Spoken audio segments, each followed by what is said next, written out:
Buenas tardes, compañeros. Esta tarde tenemos el placer de contar con un compañero, pues otro referente de la podología española, de la podología deportiva, José Antonio Berna, pues un compañero que yo creo que a día de hoy, de lo mejorcito que podemos encontrar, del cual podemos aprender en todo lo que es la podología deportiva, ¿no? La podología clínica, ¿no? Porque ya tiene mucha experiencia en el campo y yo estoy seguro que va a ser un gusto hablar con él y conocer sus experiencias en la temática que vamos a hablar, porque vamos a hablar del mundo del fútbol, de las lesiones en el mundo del fútbol, del calzado y demás. José Antonio, ¿cómo estás, compañero? ¿Qué tal? Muy buenas tardes, Fran. Un placer siempre escucharte y verte en la distancia. Hacía tiempo que no nos veíamos. Muy bien. He elegido una temática en la cual tú pues tienes experiencia más que de sobra, porque en base te dedicas a ello, ¿no? Eres podólogo de un club de fútbol, ¿no? Como el Elche, ¿no? Y de fútbol sala, del Pozo, si no me equivoco, o más o menos. Ahora sí, hace pues 16 temporadas que estamos vinculados tanto a un club como al otro. La gente, este año ha sido un año un poco de impasse. Es la gente que trabaja conmigo en la consulta la que está yendo en el día a día del club, pero bueno, seguimos totalmente vinculados en las pretemporadas y también con el resto del cuerpo médico. Pero bueno, sí, hay ya muchos años detrás, tanto a nivel profesional como a nivel amateur. Muy bien, pues vamos al grano, compañero. Vamos a hablar del mundo del fútbol. En la podología deportiva sí que es verdad que ha sufrido un cambio, ¿no, José? En el sentido de que ha habido más investigación, se han incorporado la figura del podólogo a los clubes deportivos. No hace tanto tiempo que estamos metidos ahí, ¿no?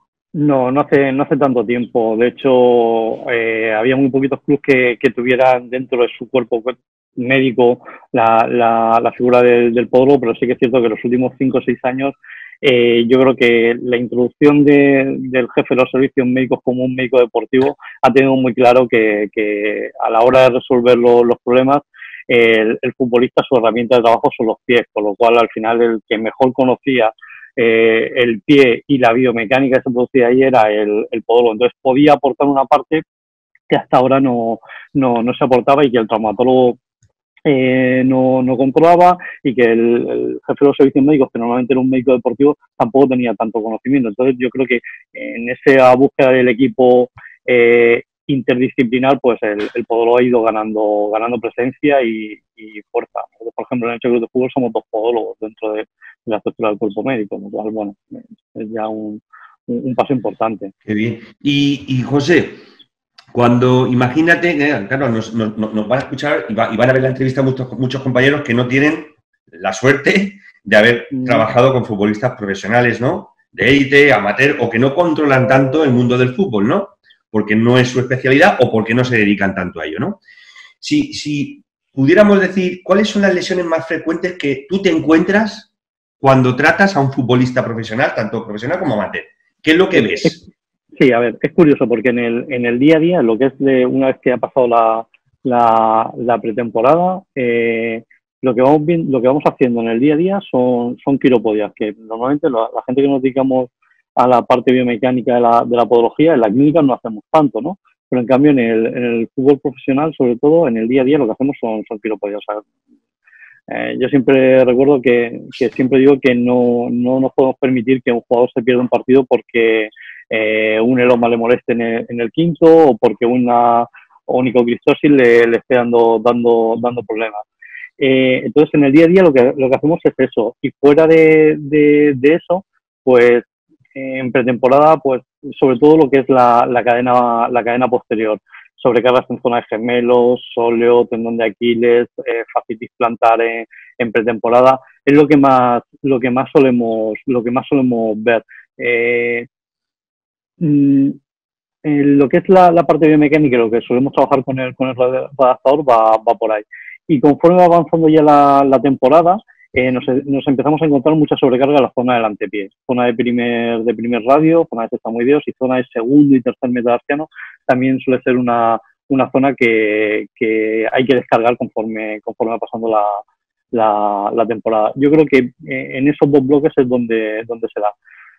La zona posterior, zona de tendón de Aquiles y fascia plantar, sobre todo a principio de temporada, porque vienen de utilizar zapato abierto durante un mes y medio prácticamente, y de repente, pues, en el fútbol profesional se empieza con mucha intensidad. Entonces, cuando te pones la bota, empiezas a correr desde el primer día y, bueno, siempre hay ese periodo de adaptación y ahí es donde se da.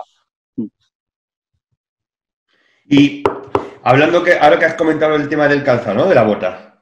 La bota de fútbol, José, está pensada para diseñar, y está pensada y diseñada para proteger el pie. ¿Para qué opinas tú del calzado de la bota de fútbol? Porque son yo creo que calzados, por ejemplo, cuando intentamos meter plantillas, son calzados estrechos. Sí, es un calzado estrecho y además con muchas limitaciones. Pensemos que un jugador de fútbol en un partido hace unos entre 11 y 13 kilómetros.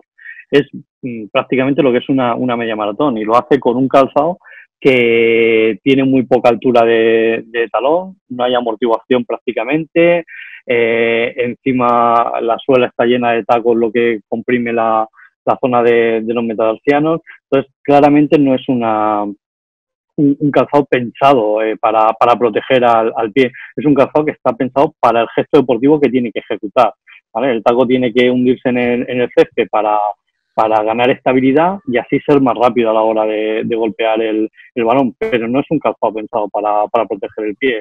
Claramente yo creo que una bota de fútbol está pensada para desarrollar el gesto deportivo, para golpear al balón y ser más rápido en la superficie sobre la que se desarrolla el juego, pero deja un poco al pie de lado. Y es curioso porque el jugador lo que más reclama cuando le preguntas es el confort, y hay muchos estudios que nos hablan de que un buen confort de la bota va a provocar una reducción de las lesiones, pero en cambio la bota no suele ser muy confortable. Y sí, pero sí que también es verdad, ha habido mucha investigación, ¿no? Y que a la hora de elegir una bota, ¿qué criterios debería de utilizar tanto un amateur como un profesional, ¿no? Porque ha habido mucha investigación, las botas han evolucionado, ¿no, José?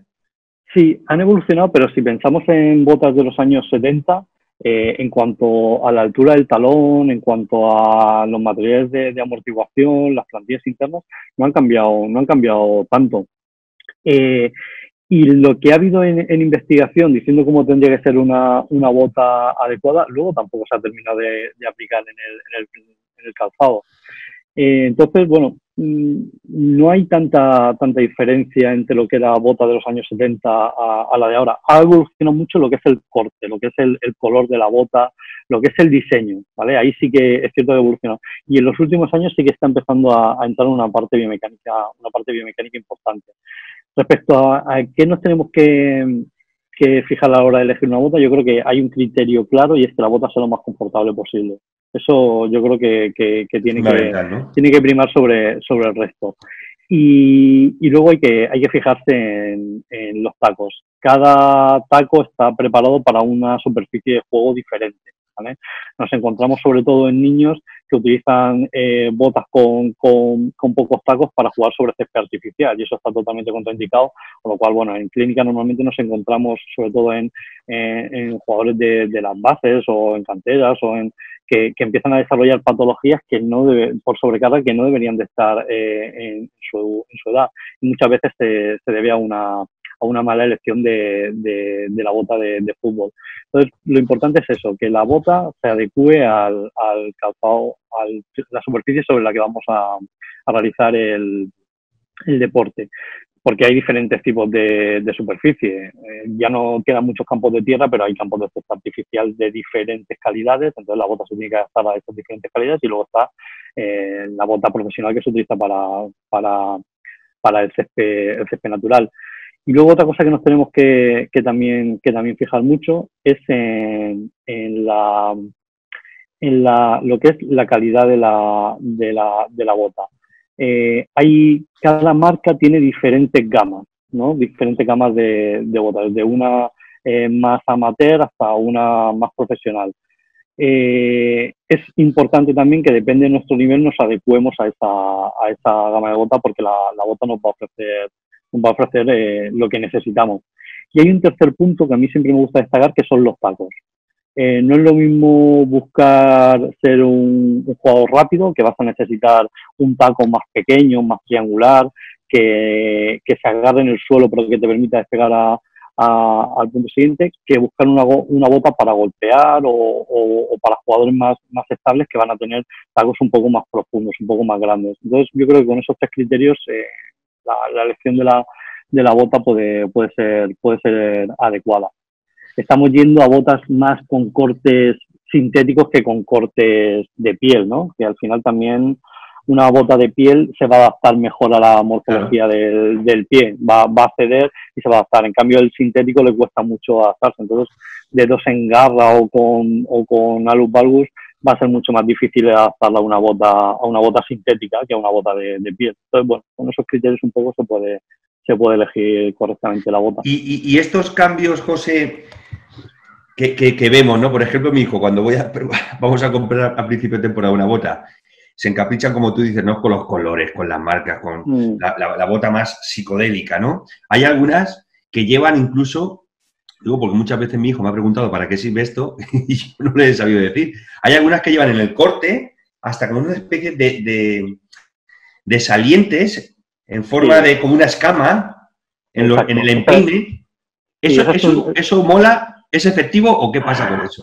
Esa es una bota de la marca Adidas, la Predator, que hay 4 gamas diferentes, ¿no?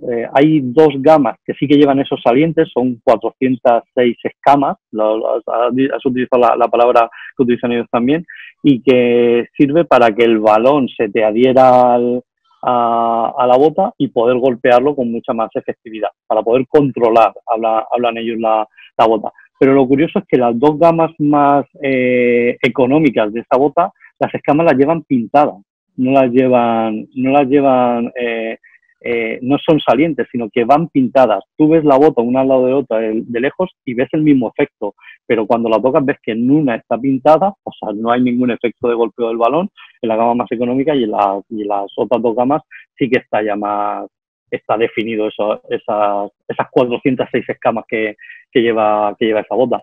En teoría es efectivo. Pues... O sea, cada tecnología tiene su porqué. También las marcas buscan diferenciarse una de otra para poder ofrecer algo diferente a lo que ofrece la otra y poder captar al final al cliente o al usuario de la bota.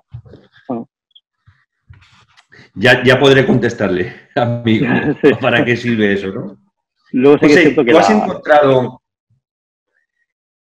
¿Tú crees que hay cambios morfológicos? ¿Has encontrado variantes morfológicas en los pies de los futbolistas? Es decir, ¿el pie cambia?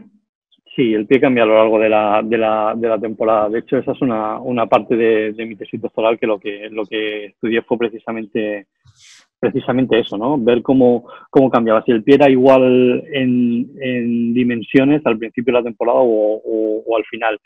Y el pie cambia. O sea, el pie que empieza la temporada provoca cambios conforme va avanzando la temporada. Los mayores cambios se producen en el antepié, en lo que es el área del antepié, ¿vale? Los cambios en el medio pie y en el retropié, también por el volumen que tiene el pie en esas zonas, no son significativos, pero en el área del antepié sí son significativos. Y luego hay otro cambio que se produce también, y que, a pesar de que estadísticamente no es significativo, para un futbolista sí lo es, y es el cambio en longitud. A lo largo de una temporada, en un jugador de fútbol profesional, el pie cambia sobre 1 centímetro y medio de longitud. Claro, estadísticamente, cuando haces las pruebas estadísticas, no es un cambio significativo, pero claro, 1 centímetro en un calzado, como comentabas al principio, tan estrecho, que además si le vas a tener luego que colocar un tratamiento va a ser determinante también. Ese cambio, a pesar de no ser significativo estadísticamente, sí que es determinante a la hora de conforme va avanzando la temporada. De hecho, te vas dando cuenta que patologías que no están al principio de temporada aparecen después. Hiperkeratosis en determinados puntos, zona lateral del primer dedo, que bueno, al principio de temporada que nos han puesto la bota no está, y conforme avanzando la temporada aparece, y es porque el futbolista no cambia de bota, la vas renovando cada 2-3 meses, con lo cual son botas nuevas siempre, pero el pie sí va cambiando, sí se va haciendo un poquito más grande, podemos decirlo así, tanto en área como en longitud.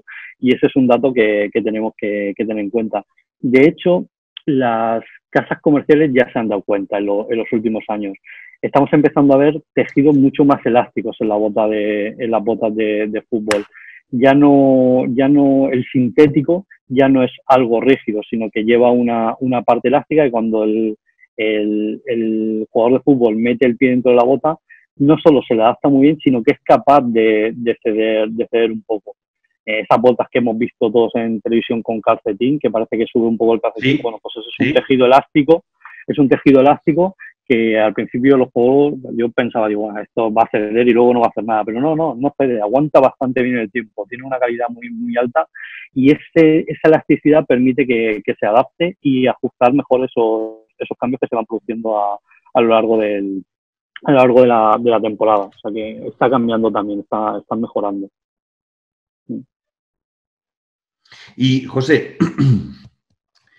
cuando yo, por ejemplo, hay veces que tengo problemas para colocar una plantilla en una bota de fútbol, ¿no? Y muchos pacientes te preguntan, pero esta bota, esta plantilla, la misma para la bota, la misma para la zapatilla de running, ¿qué nos puedes contar tú sobre la ortopedia, la ortesis plantar y la bota de fútbol? Materiales, ¿qué es lo que tenemos que buscar ahí? Yo creo que es de los casos que necesitas una plantilla específica para la práctica deportiva. La zona medial de la bota es muy estrecha. Entonces, si la plantilla es muy ancha en esa zona, cuando va a golpear con esa parte, golpea con el soporte plantar y no golpea con el pie. Entonces, pierde la sensación de control. Entonces, ahí tiene que ser muy estrecha. Si luego tú esa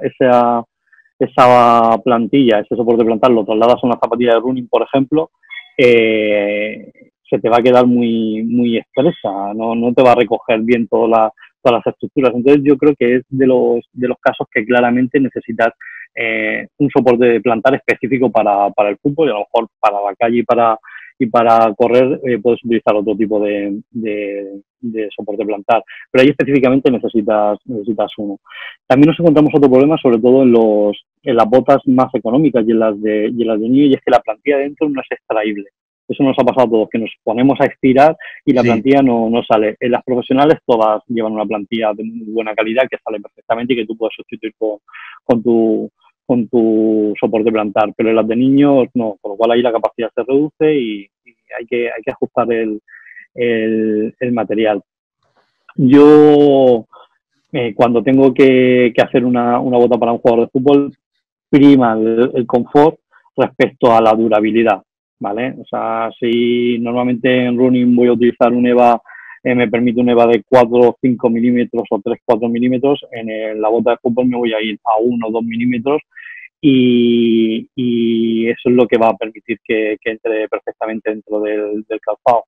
Y respecto a lo que es el gel, creo que no hay un material definido. Cada uno va a utilizar el material que necesite, adaptado a la capacidad del paciente y de la bota. Lo que sí que está claro es que si tienes que utilizar un polipropileno de 2 milímetros, la durabilidad va a ser mucho menor, ¿vale? Entonces, bueno, pues hay que adaptarse a eso, pero prima más lo que es la durabilidad, ¿vale? O sea, la durabilidad va a ser menor respecto a lo que es el confort del paciente. El confort del paciente tiene que ser alto. Podemos diseñar la mejor plantilla del mundo con mucha amortiguación, con materiales muy gruesos, pero luego cuando intente meter el pie dentro de la bota va a ser imposible, con lo cual hay que elegir ahí un poco el tipo de calzado, el tipo de material que vamos a utilizar. Porque, José, hace años yo me acuerdo de la lesión esta que sufrió Lionel Messi, de la fractura fue de la base del quinto, ¿no? Sí, ¿Te acuerdas? fractura después del quinto. Sí. Sí. Lo que es la suela de la bota ha ido evolucionando de una bota, de una suela menos flexible a una suela más rígida. ¿O sí, cómo son más rígidas. ha evolucionado? Sí, son más rígidas. Claramente la mayoría de las botas son más rígidas. Pero bueno, hace poquito pudimos verla, porque le pasó algo parecido a Neymar, con una bota muy flexible. Nos está pasando un poco las botas de fútbol, algo parecido a lo que está pasando con el running. Y es que se está reduciendo el peso, pero igual que nos pasa con el running, que pierden peso perdiendo estabilidad, con la bota de fútbol está pasando lo mismo. Se está reduciendo el peso de la bota de fútbol, pero están perdiendo estabilidad. ¿Por qué? Pues porque los materiales plásticos son los que pesan y son los que dan estabilidad. Entonces, se está intentando retirar. Entonces, sí que hay botas muy ligeras, estamos hablando de 115, 120 gramos, que son muy inestables, ¿vale? Entonces, la mayoría de las botas sí que siguen teniendo una plataforma bastante rígida, pero hay un grupo de botas, sobre todo los que utilizan los jugadores más rápidos, extremos o delanteros, que son botas muy ligeras y que están perdiendo estabilidad y están provocando ese tipo de lesiones, sobre todo en la zona del quinto metatarsiano, que queda muy al descubierto. Yo creo que es uno de los problemas y de las evoluciones que está teniendo la bota. O sea, cómo liberar peso sin perder la estabilidad. Y alguna marca todavía está ahí trabajando en eso, porque el tipo de bota que están proporcionando es muy inestable, cosa que también está pasando en el running, va a paralelo un poco ahora en ese sentido. Pues José, no te voy a entretener más porque has tenido la amabilidad de recibirnos un domingo por la tarde. Un placer. Pero mira, nos has dado una clase magistral porque ha sido todo concreto, sencillo, escueto, en el sentido, hemos hablado de las lesiones más comunes. Nos has dicho a principio de temporada, final de temporada, lesiones dérmicas, lesiones de tejidos blandos como fascia, ¿no? Cadena posterior, todo esto, ¿no? Hemos hablado también de cómo más o menos seleccionar una bota, cómo ha evolucionado la bota de fútbol a lo largo de todos estos años. También hemos hablado de que sí, y a mí me ha parecido esto súper curioso lo que has dicho, de que aunque estadísticamente no sea significativo, sí que hay cambios morfológicos en el pie, y es curioso, porque para la estadística no es significativo, como tú has dicho, pero para el paciente... Para la clínica sí, claro. Y hemos hablado un poquito también de plantillas, que hemos dicho que tienen que ser un poquito más estrechas para que aumente la confortabilidad y la sensación de golpeo en el pie del paciente, ¿no? José, yo me quedo contento. He disfrutado contigo. Dime, perdona. Que el jugador de fútbol siempre busca el confort, ¿no? Él siempre te dice que quiere tener buena sensación en el golpeo del balón. Entonces, no tiene que ir muy presionado ni tiene que ir muy libre. Entonces, al final, como decía Benonín, ¿no? El confort siempre es importante, ¿no? Es fundamental. Pues, José, ha sido un placer escucharte. Has dado ahí unas píldoras muy buenas. Gracias por tu colaboración, amiguete. Gracias por dedicarnos tu tiempo y ha sido un placer verte y hablar contigo otra vez, como siempre. Muy bien. Manda un mensajillo de ánimo te iba a decir a los colegas solamente, pero bueno, a la gente que te va a ver en estos momentos tan difíciles, ¿no, José? Sí, bueno, pues yo creo que al final los juegos somos gente que estamos acostumbrados a trabajar muy bien y bueno, estoy convencido que de esto vamos a superar la pandemia de la COVID-19 y que bueno, que nos vamos a saber reinventar y vamos a salir con mucha más fuerza y a seguir trabajando y bueno, y seguir poniendo al mundo en pie para trabajar por nuestra profesión y para cuidar de la gente. Muy bien, José, pues nada, lo dicho, estamos en contacto, recibe un fuerte abrazo y muchas gracias.